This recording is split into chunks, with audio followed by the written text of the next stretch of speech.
तो दोस्तों आज मैं एक्सप्लेन करने वाला हूँ 2023 में आई मूवी मिशन मजनू को। इसकी रेटिंग्स की बात नहीं करेंगे क्योंकि ये अभी जल्द ही रिलीज हुई है, तो रेटिंग्स में बदलाव देखने को मिल सकते हैं। मैं मूवी को एक्सप्लेन करूंगा, लेकिन उससे पहले अगर आप हमारे चैनल पर नए हैं तो नीचे लाल कलर से लिखे सब्सक्राइब को दबाकर ग्रे कर दें। इससे आप हमारे चैनल से जुड़ जाएंगे और आने वाली वीडियोस को देख पाएंगे। और जिन्होंने पहले से ही सब्सक्राइब करा हुआ है उनका बहुत बहुत शुक्रिया। आप लोग ऐसे ही चैनल से जुड़े रहिए, मैं आपके लिए वीडियोस लाता रहूंगा। और मुझे थोड़ा और करीब से जानने के लिए आप मेरे इंस्टाग्राम या फेसबुक अकाउंट को भी फॉलो कर सकते हैं, लिंक आपको डिस्क्रिप्शन में मिल जाएगा। तो मूवी की शुरुआत में हमें बताया जाता है कि अमेरिका ने हिरोशिमा और नागासाकी में न्यूक्लियर बम गिरा के वर्ल्ड वॉर 2 का अंत तो कर दिया, पर उसके बाद सभी देशों में न्यूक्लियर बम बनाने की रेस शुरू हो गई। 1971 में पाकिस्तान इंडिया से तीसरी बार जंग हार चुका था, तो अब पाकिस्तान किसी भी हालत में बदला लेने की फिराक में बैठा हुआ था। इंडिया पर धाक जमाने का उनके पास एक ही तरीका था और वो था न्यूक्लियर बॉम्ब बनाना। लेकिन जंग हथियारों से नहीं बुद्धिमानी से जीती जाती है, और इंडिया का हुक्म का इक्का था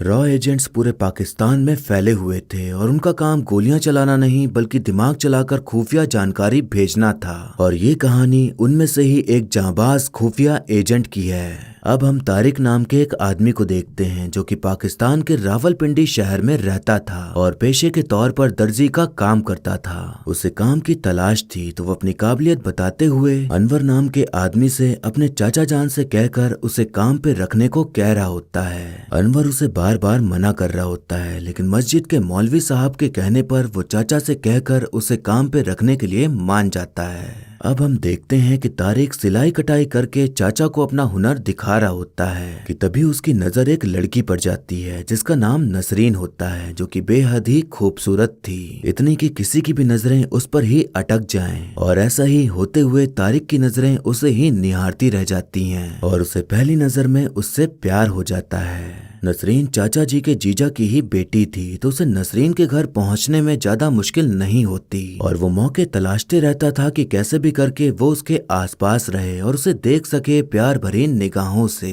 पर बात यहाँ ये थी कि नसरीन उसके प्यार को देख नहीं सकती थी क्योंकि उसकी आंखें नहीं थी, पर उसके प्यार को महसूस जरूर कर पा रही थी। और नसरीन की आंखें न होने की कमी तारिक के प्यार को कम नहीं कर रही थी, बल्कि उसे उस बात की कोई फिक्र नहीं थी क्योंकि वो उसकी आंखें बनकर उसके साथ हमेशा के लिए रहना चाहता था। नसरीन तारिक की इत्र की खुशबू से उसे पहचानने लगी थी कि वो हमेशा उसके आसपास ही रहता है और उसके दिल में उसके लिए प्यार है, तो अब वो भी उसके प्यार में पड़कर उसके करीब जाने लग जाती है। उनकी ये करीबियां नसरीन के पिताजी देख लेते हैं, तो वो तारिक के ऊपर चिल्लाते हुए कहते हैं कि तुम जैसे अनपढ़ गंवार जाहिल की हिम्मत कैसे हुई मेरी बेटी के करीब आने की। तारिक सबके सामने कबूल करता है कि वो नसरीन से प्यार करता है और उसी से शादी भी करना चाहता है। चाचा जान पिताजी को समझाते हैं कि अनपढ़ तो आप भी थे, लेकिन फिर भी हमने अपनी बहन की शादी आपसे कराई ना। नसरीन अपने पिता से कहती है कि तारिक बहुत अच्छा लड़का है और उनसे ज्यादा मुझसे और कोई भी प्यार नहीं कर पाएगा, इसलिए मुझे उनके साथ ही अपना जीवन बिताना है। अपनी बेटी के खातिर पिताजी अपने गुस्से को ठंडा करके उन दो प्रेमी जोड़ों को एक करने का फैसला करते हुए उनकी शादी करा देते हैं। अब कहानी 1974 में शिफ्ट होती है, जहां हम देखते हैं कि इंडिया ने अपना पहला न्यूक्लियर परीक्षण किया और वो कामयाब रहा। और अब इस बात की चर्चा पूरी दुनिया में हो रही थी और सबसे ज्यादा दुख हमारे पड़ोसी मुल्क पाकिस्तान को हो रहा था, क्योंकि अब इंडिया भी न्यूक्लियर बॉम्ब का मालिक बन चुका था। तो उनके अंदर जलन और डर की भावना उत्पन्न होना शुरू हो जाती है और सोचते हैं कि अब वो भी न्यूक्लियर बॉम्ब बनाएंगे।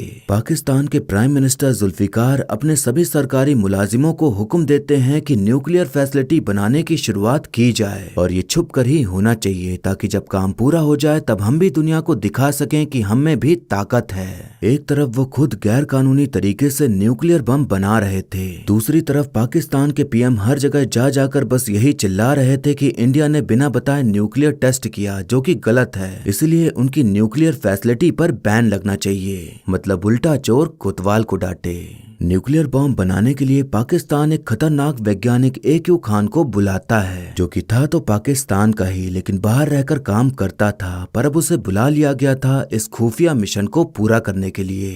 इसी बीच खबर आती है कि पोखरान में हुए धमाकों को गैर जिम्मेदाराना करार देते हुए हिंदुस्तान के एटॉमिक प्रोग्राम पर रोक लगा दी गई है। ये खबर सुनकर पाकिस्तान के आला अधिकारियों को बड़ी खुशी होती है, क्योंकि पाकिस्तानी प्रधानमंत्री हर जगह जाकर जो इतना रोना रो रहे थे उनका रोना सफल हो गया था। अब हम तारिक और नसरीन को देखते हैं, जो कि खुशी खुशी साथ रह रहे थे और उनके बीच और भी प्यार बढ़ गया था, क्योंकि अब नसरीन पेट से थी और दोनों को इंतजार था इस दुनिया में बच्चे के आने का। रॉ के चीफ मिस्टर काओ PM इंदिरा गांधी को खबर देते हैं कि पाकिस्तान न्यूक्लियर बॉम्ब बना रहा है, लेकिन कहां बना रहा है ये नहीं पता। PM इंदिरा गांधी ऑर्डर्स देती हैं कि अपने एजेंट्स के जरिए पता लगाया जाए कि उनके न्यूक्लियर फैसिलिटी की लोकेशन क्या है, ताकि दुनिया वालों को पता चले कि पाकिस्तान कितना दोगला है। नसरीन के पिताजी भले ही उनकी शादी के लिए मान गए थे, पर वो तारिक से अब भी नाखुश थे, क्योंकि वो कोई बड़ा काम नहीं करता था और इतने साल बीतने के बाद भी वो लोग वैसे ही रह रहे थे। तो उन्हें इस बात की चिंता थी कि जब घर में नन्हा मेहमान आ जाएगा तो वो घर कैसे चलाएगा।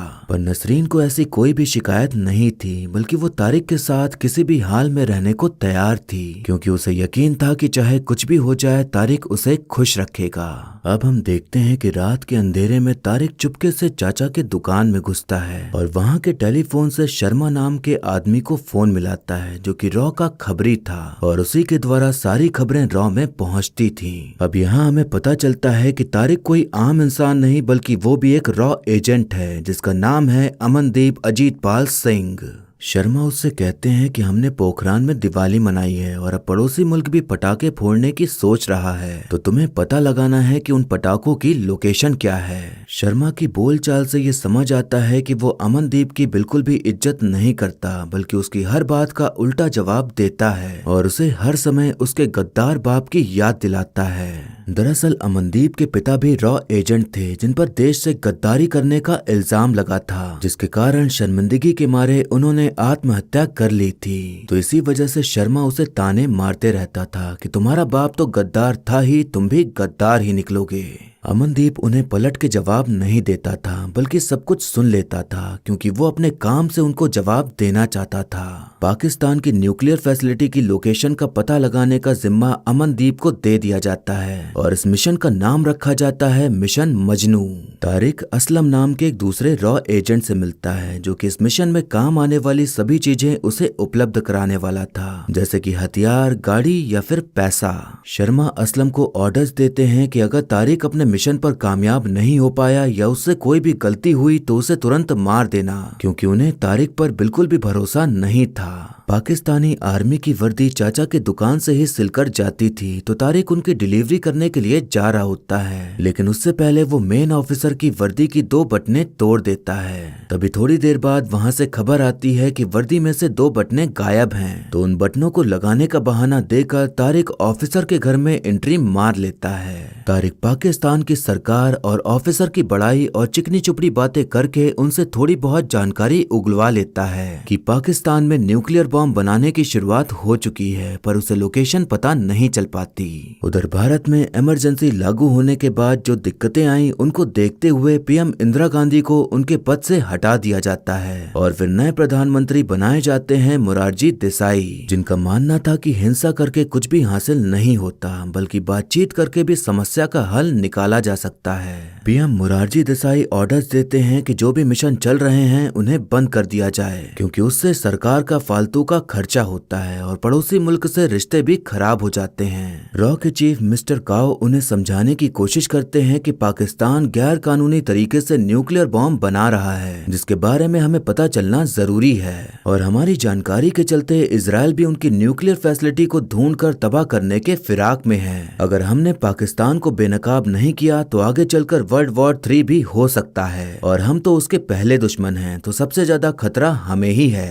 PM कहते हैं कि ये मुद्दे केवल शांति से ही सुलझाए जा सकते हैं, और इतना कहकर अपनी बात पर अड़े रहकर कहकर वो सारी इन्वेस्टिगेशन बंद करने को कह देते हैं। मिस्टर काओ जानते थे कि ये मिशन भारत देश के लिए कितना जरूरी है, इसलिए वो अपने पद से इस्तीफा दे देते हैं ताकि सभी का ध्यान उन पर जाए और अपने जूनियर को पीएम के जानकारी के बिना इस मिशन को चालू रखने के ऑर्डर्स दे देते हैं। हम देखते हैं कि तारिक अपनी जासूसी से पता लगा लेता है कि न्यूक्लियर बॉम्ब बनाने के लिए जिस वैज्ञानिक को बुलाया गया था उसका नाम AQ खान था और न्यूक्लियर फैसिलिटी रावलपिंडी के आसपास ही है। तो वो ये सारी जानकारी दिल्ली में बैठे एजेंट शर्मा को देता है, पर शर्मा उससे एकदम चिढ़ते हुए और बदतमीजी से बात करते हुए कहता है कि तुमसे ये सब नहीं हो पाएगा, तुम जाओ अपना बच्चा संभालो क्योंकि ये मिशन खत्म हो चुका है और अब हमें तुम्हारी जरूरत नहीं है। तारिक एकदम गुस्से से चीख चिल्ला रहा होता है क्योंकि उसने अपनी जान पर खेलकर ये सारी जानकारी निकाली थी, लेकिन शर्मा उसकी बातों को समझ ही नहीं रहा था, जिस बात से उसका पूरा दिमाग खराब हो जाता है। वो दुकान से निकल ही रहा होता है कि तभी वहाँ नसरीन के पिताजी आ जाते हैं, जो कि उस पर हमेशा नजर रखे रहते थे क्योंकि उन्हें शुरू से ही शक था कि तारिक ठीक आदमी नहीं है। तारिक को एहसास होता है कि शायद उन्होंने सारी बातें सुन ली हैं, लेकिन पता चलता है कि पिताजी को उस पर इस बात का शक है कि उसका किसी और महिला के साथ चक्कर चल रहा है। तो वो धमकी देने लगते हैं कि वो नसरीन को सब कुछ बता देंगे। वहीं दूर खड़ा असलम ये सब कुछ होते हुए देख रहा होता है और उसे ऐसा लगता है जैसे पिताजी को सारा सच पता चल गया है। तो वो ये सारी जानकारी शर्मा को देता है। शर्मा तो पहले से ही तारिक से नफरत करते थे, इसलिए वो असलम को तारिक को मारने का ऑर्डर दे देते हैं। असलम बंदूक लेकर उसके घर जाता है और उसके दरवाजा खोलते ही उसके सीने में गोलियां उतार देता है। कहने के लिए तो पाकिस्तान में लोकतंत्र था, लेकिन असल में वहाँ मिलिट्री का राज चलता था। पाकिस्तानी आर्मी के जनरल जियाउल हक एकदम कट्टरवादी सोच रखने वाले आदमी थे, तो वो सीधा पीएम के आवास में जाते हैं और प्रधानमंत्री को भ्रष्टाचार और पैसों का गबन करने के लिए गिरफ्तार कर लेते हैं और देश की पूरी कमान अपने हाथों में संभाल लेते हैं। अब हमें देखने को मिलता है कि असलम ने तारिक को नहीं मारा था, बल्कि नसरीन के पिताजी को मार दिया था और तारिक जिंदा था। शर्मा को भले ही तारिक पर भरोसा नहीं था, लेकिन असलम को पूरा भरोसा था कि जो काम वो कर रहा है वो सही कर रहा है। तो उसे लगा कि अगर पिताजी को रास्ते से हटा दें तो सब सही रहेगा, क्योंकि उसे तो असली बात पता ही नहीं थी कि पिताजी को मिशन के बारे में कुछ भी पता नहीं चला है। पर दूर से देख के उसे लगा कि उनको सब पता चल गया है, तो उसने तारिक से बिना बात किए उन्हें मार दिया। एक हिसाब से जो हुआ वो गलत हुआ, क्योंकि बेवजह ही वो मारे गए, लेकिन आगे चलकर शायद वो मिशन में अटकलें भी लगा सकते थे। तो जो हुआ ठीक ही हुआ।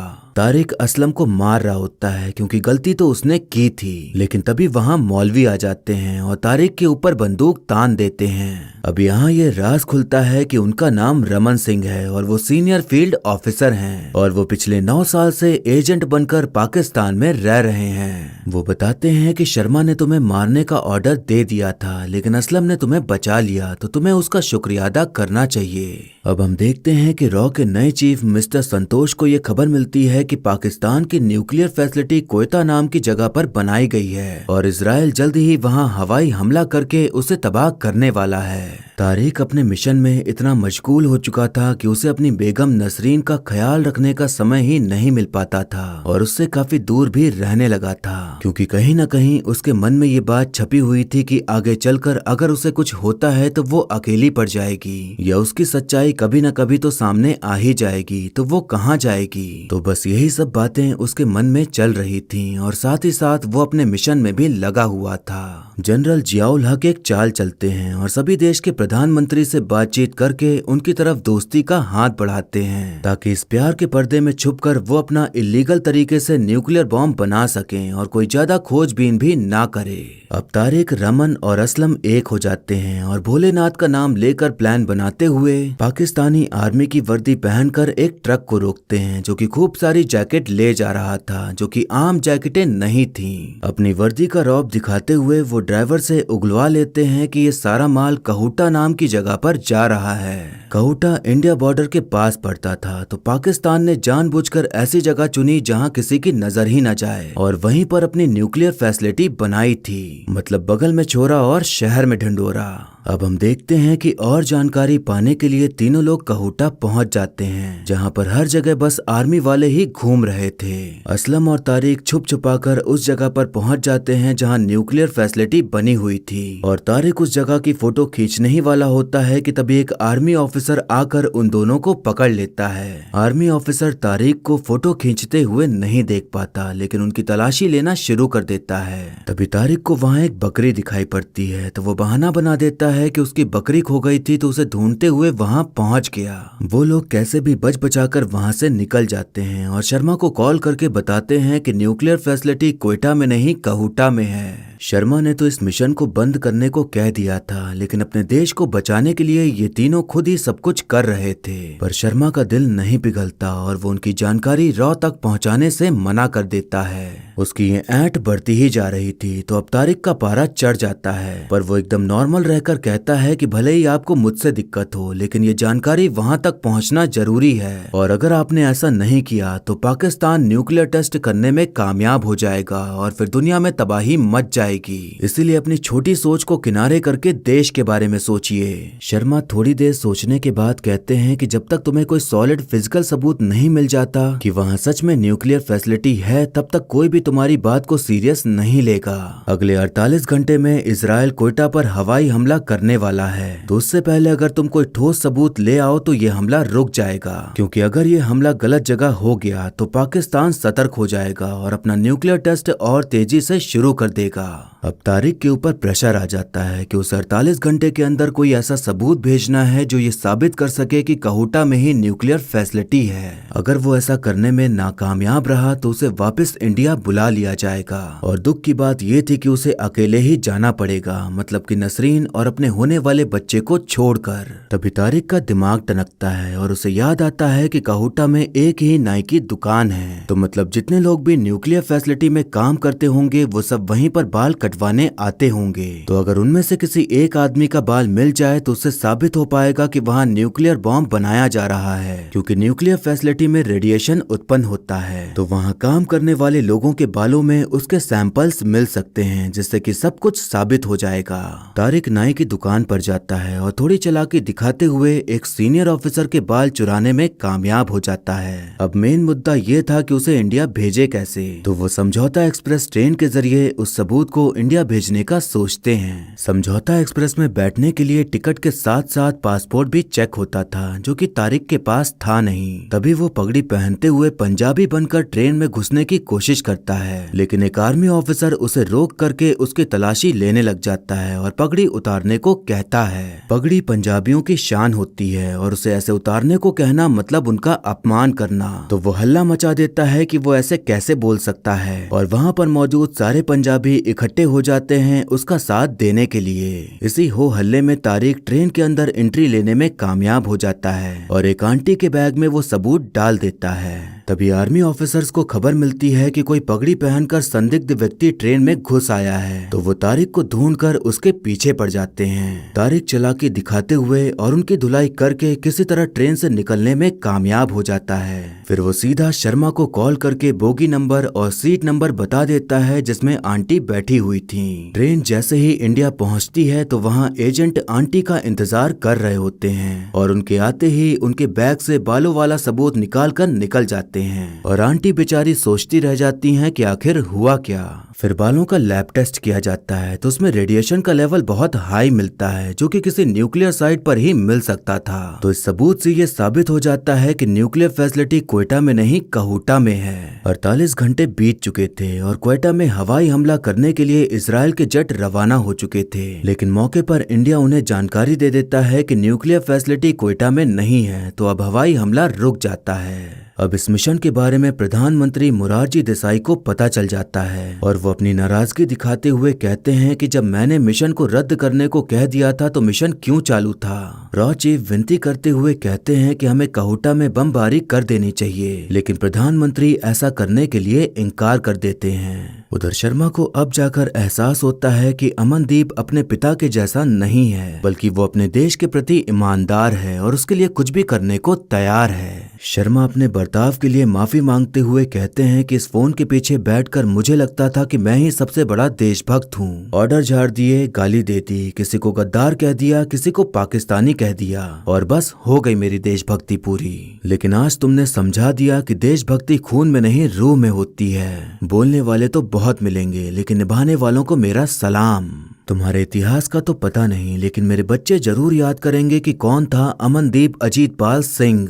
आज अमनदीप ने साबित कर दिया था कि वो अपने देश के लिए कितना ईमानदार है और उसे अपनी भारत माँ से कितना प्यार है। और जो इंसान हर पल उसे गद्दार बाप का बेटा कहकर ताने मारता था, आज वही उसकी जांबाजी को सलाम कर रहा था। तो ये सारी फीलिंग्स महसूस करके अमनदीप के आंखों में खुशी के आंसू आ जाते हैं। उधर प्रधानमंत्री सीधा जनरल को फोन लगा देते हैं और कहते हैं कि हमें पता चल गया है कि न्यूक्लियर फैसिलिटी कहाँ पर है और आप हमेशा जंग हारते ही आए हैं, तो जितनी जल्दी हो सके अपनी न्यूक्लियर फैसिलिटी बंद कर दीजिए, वरना इसका खुलासा पूरी दुनिया में हो जाएगा जो कि आपको भारी पड़ेगा। जनरल न्यूक्लियर फैसिलिटी बंद करने का ऑर्डर दे देते हैं क्योंकि अब इजराइल को सही लोकेशन का पता चल गया था, तो अगर अब भी काम को जारी रखते तो इजराइल हमला करके सब तबाह कर देता। जनरल को समझ आ जाता है कि पाकिस्तान में रॉ एजेंट्स छुपे बैठे हैं जिन्होंने ये जानकारी इंडिया तक पहुंचाई है, तो वो सारे कॉल रिकॉर्ड्स चेक करके उन लोगों को ढूंढ निकाल कर मारने का ऑर्डर दे देते हैं जिनकी कॉल दिल्ली में कनेक्ट हुई हो। अब पाकिस्तान की आर्मी और खुफिया एजेंसी ISI के एजेंट रॉ के एजेंट्स को ढूंढ ढूंढ कर मारना शुरू कर देते हैं, जिसमें कि असलम भी मारा जाता है और वीर गति को प्राप्त हो जाता है। तारिक को समझ आ गया था कि अब पाकिस्तान में रहना खतरे से खाली नहीं है, इसलिए नसरीन के साथ दुबई जाने का सोच लेता है और नसरीन को बताता है कि उसे दुबई में नौकरी मिल गई है और हम आराम से वहीं पर रहेंगे। रमन जब असलम के ढाबे पर जाता है तो पाता है कि वो अब नहीं रहा, तो उसे समझ आ जाता है कि पाकिस्तानियों को उनके बारे में पता चल गया है, तो वो तारिक को इंडिया जाने के लिए कहने लगता है।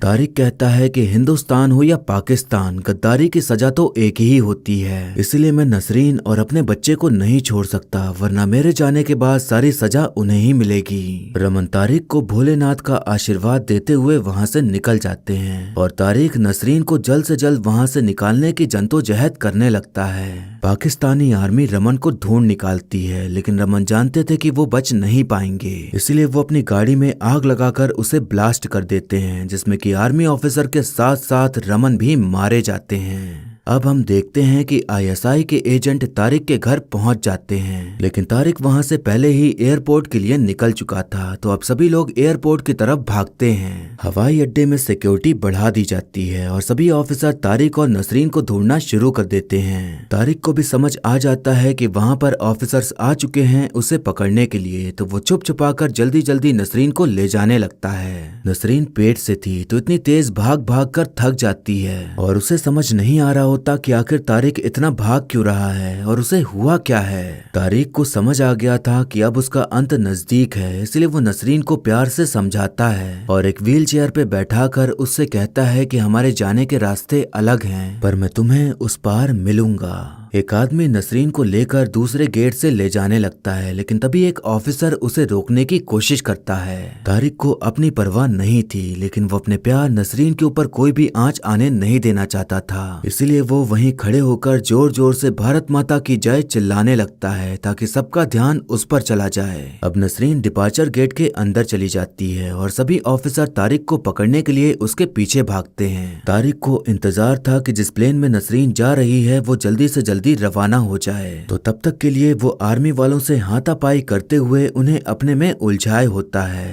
वो जैसे ही देखता है कि प्लेन उड़ चुका है वो खुश हो जाता है कि आखिरकार नसरीन सही सलामत निकल गई, लेकिन तभी सभी पाकिस्तानी आर्मी ऑफिसर अपनी बंदूक की सारी गोलियां उसके सीने में उतार देते हैं और अमनदीप सिंह अपने देश की सेवा करते हुए कुर्बान हो जाते हैं।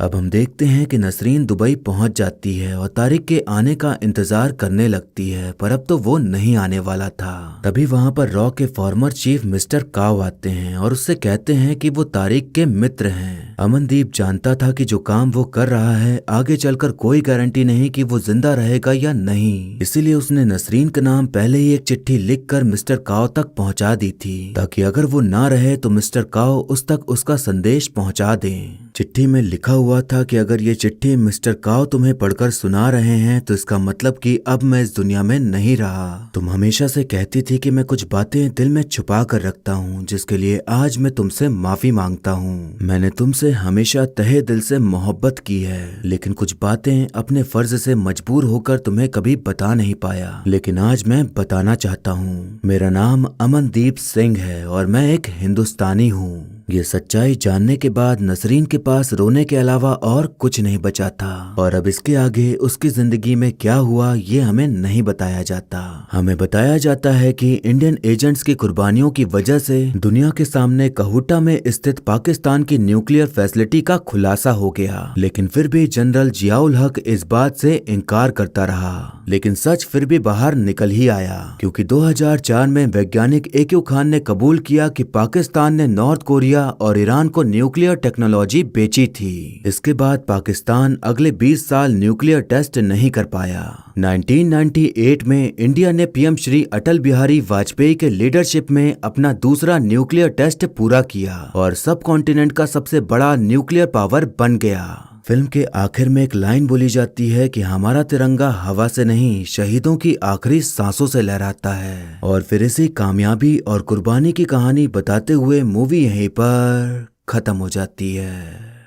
तो दोस्तों, जो अभी आपने कहानी सुनी वो सच्ची घटनाओं पर आधारित है। 1970 के समय में सच में एक ऐसा मिशन हुआ था जिसका नाम मिशन मजनू रखा गया था। मैंने इसके बारे में गूगल चाचा के पास जाकर जानने की कोशिश करी, पर कुछ भी हाथ नहीं लगा। एक जगह पढ़ने मिला कि इस फिल्म में एजेंट का नाम जो अमनदीप सिंह बताया गया है वो असली नाम नहीं है। मिशन मजनू की तरह कई सारे मिशन किए जाते हैं जिनके बारे में किसी को पता नहीं होता, क्योंकि जाहिर सी बात है कि वो खुफिया होते हैं, और जो लोग ये मिशन करते हैं उनके नाम भी बाहर नहीं आते और न ही उनकी पहचान बताई जाती है। ये देश के गुमनाम सिपाही होते हैं जो अपनी असली पहचान छोड़कर झूठी पहचान को अपनाते हुए अपनी जिंदगी गुजारने लग जाते हैं। फिर चाहे सालों बीत जाएं पर अपना कर्तव्य नहीं भूलते और उसी को निभाते हुए अपनी पूरी जिंदगी कुर्बान कर देते हैं। इन्हें शारीरिक के साथ साथ मानसिक तौर पर भी मजबूत रहना पड़ता है, क्योंकि किसी और देश में किसी और भेष में रहकर उन्हें एक परिवार बनाना पड़ता है जो कि कभी भी छोड़ना पड़ सकता है अपने मिशन के लिए। तो एजेंट बनना आसान नहीं होता।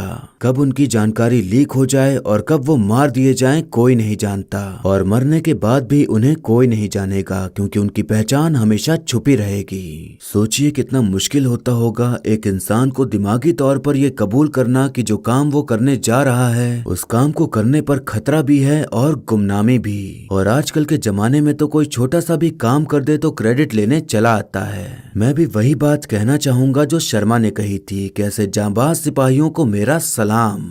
अब फिल्म की बात करें तो यहाँ दो चीजें हैं जो अधूरी नजर आती हैं। फिल्म में बताया गया है कि अमनदीप के पिताजी भी एजेंट थे और उन्होंने गद्दारी की थी, जिसके चलते उन्होंने खुद को गोली मार ली। गद्दारी की वजह ये बताई गई है कि पिताजी ने अंबाला एयरबेस प्लान के ब्लूप्रिंट पाकिस्तान को बेचे थे। तो अब सच में बेचे थे या उन्हें फंसाया गया था, ये चीज पूरी तरह से कंफर्म नहीं बताई गई है।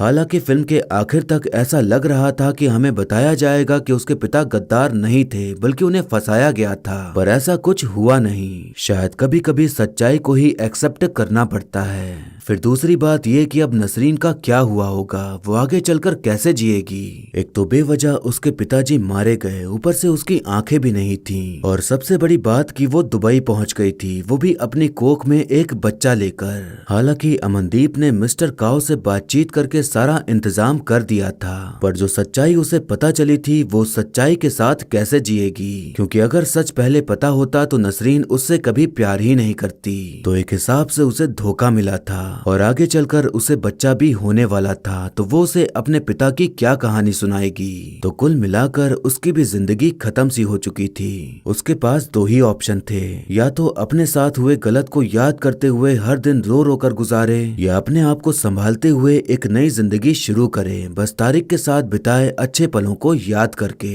आप अगर नसरीन की जगह जगह होते तब क्या फैसला लेते, बताइएगा जरूर। भले ही वो दुश्मन देश की थी या पाकिस्तानी थी, पर इंसानियत नाम की भी कोई चीज होती है। तो हम नसरीन के बारे में गलत तो नहीं सोच सकते। सभी को पता है कि इंडिया और पाकिस्तान की आपस में नहीं बनती और उसके कारण क्या हैं ये भी पता है, पर हम इस बात से भी इनकार नहीं कर सकते कि दोनों देशों में कई लोग हैं जो आम जिंदगी जीना चाहते हैं और कोई भी युद्ध नहीं चाहते, पर गंदी राजनीति और धर्म की आंधी में चल रही धूल में अंधे होकर आतंक फैलाने वाले लोगों के चलते आम लोगों को भी बीच में पिसना पड़ता है और अपने दिमाग में एक दूसरे के प्रति नफरत रखनी पड़ती है। पर आखिर में हम सभी हैं तो इंसान ही, और इंसानियत ही है जो हमें हमेशा दिखानी चाहिए। पर जब इंसान ही हैवान बन जाए तो इंसानियत को किनारे करके हमें भी उसका जवाब देना पड़ता है। इतिहास उठाकर देख लीजिए, आपको मिल ही जाएगा कि भारत ने पाकिस्तान को कितनी बार मुंह तोड़ जवाब दिया है। जो आम लोग हैं उनसे शायद ही किसी को दिक्कत होगी, लेकिन जो उंगली करने आएगा उसकी उंगली तोड़ना तो लाजमी है। मूवी बिल्कुल वैसी ही थी जैसे हर देशभक्ति वाली मूवी होती है, पर इस तरह फिल्म बनाने का फंडा बार बार देखकर जनता थोड़ी बोर हो गई है। तो अब सेम उसी तरह कहानी देखकर वो बात नहीं आती जो पहले आया करती थी। ऐसा नहीं है कि मैं चाहता हूँ कि ऐसी फिल्म बनना बंद हो जाए, मैं चाहता हूँ कि अब थोड़ा पैटर्न चेंज किया जाए, क्योंकि सबका एक ही पैटर्न देखने को मिलता है। सभी को पता है कि ऐसी फिल्में सच्ची घटनाओं पर आधारित होती हैं, लेकिन फिल्म बनाने के लिए उसमें अपना मसाला डालना पड़ता है ताकि वो जनता को आकर्षित करें देखने के लिए। तो उस मसाले में थोड़े बदलाव किए जाएं तो थोड़ा देखने में अच्छा लगेगा। अब एक्टिंग की बात करें तो सिद्धार्थ मल्होत्रा ने शेरशाह फिल्म में बहुत अच्छा काम किया था और शायद उसी काम को देखते हुए उन्हें इस फिल्म में लिया गया। इस फिल्म में भी उनका काम अच्छा है, पर जो फील एक बार शेरशाह में आ गई अब वो बार बार तो नहीं आएगी। बाकी इसमें कोई दो राय नहीं है कि उनकी एक्टिंग कमाल की है। रश्मिका जी ने भी अपने रोल को काफी अच्छे से निभाया है और उनको देखने पर फील हो रहा था जैसे कि वो वाकई में देख नहीं सकती, और उन्होंने अपने साउथ एक्सेंट पर भी काम किया है, जिस वजह से बिल्कुल भी फील नहीं होता कि उन्हें उर्दू बोलने नहीं आती। और बाकी फिल्म में जितने भी सह कलाकार मौजूद हैं उन सभी की एक्टिंग अच्छी देखने को मिलती है और सबने बढ़िया काम किया है। वैसे आप कमेंट करके बताइए कि क्या आप एजेंट बनकर एक गुमनाम जिंदगी जी सकते हैं? क्या आपके अंदर वो हिम्मत है जो अमनदीप सिंह में थी? बताइएगा जरूर। तो ये था एक्सप्लेनेशन मिशन मजनू मूवी का। आपको मूवी और मेरा एक्सप्लेन करना कैसा लगा ये कमेंट करके जरूर बताइएगा, और ऐसे ही आने वाली वीडियोस देखते रहने के लिए हमारे चैनल को सब्सक्राइब करें और बेल आइकन दबा दें, जिससे कि आपको नई वीडियोस की नोटिफिकेशन मिल जाएगी। आप चाहें तो मुझे इंस्टाग्राम या फेसबुक पर भी फॉलो कर सकते हैं, लिंक आपको डिस्क्रिप्शन में मिल जाएगा। और वीडियो अच्छी लगी हो तो लाइक जरूर करें, आपके लाइक और कमेंट से मुझे और भी वीडियोस बनाने का मोटिवेशन मिलता है। तो मिलते हैं नेक्स्ट वीडियो में, तब तक के लिए टाटा बाय बाय और नमस्ते।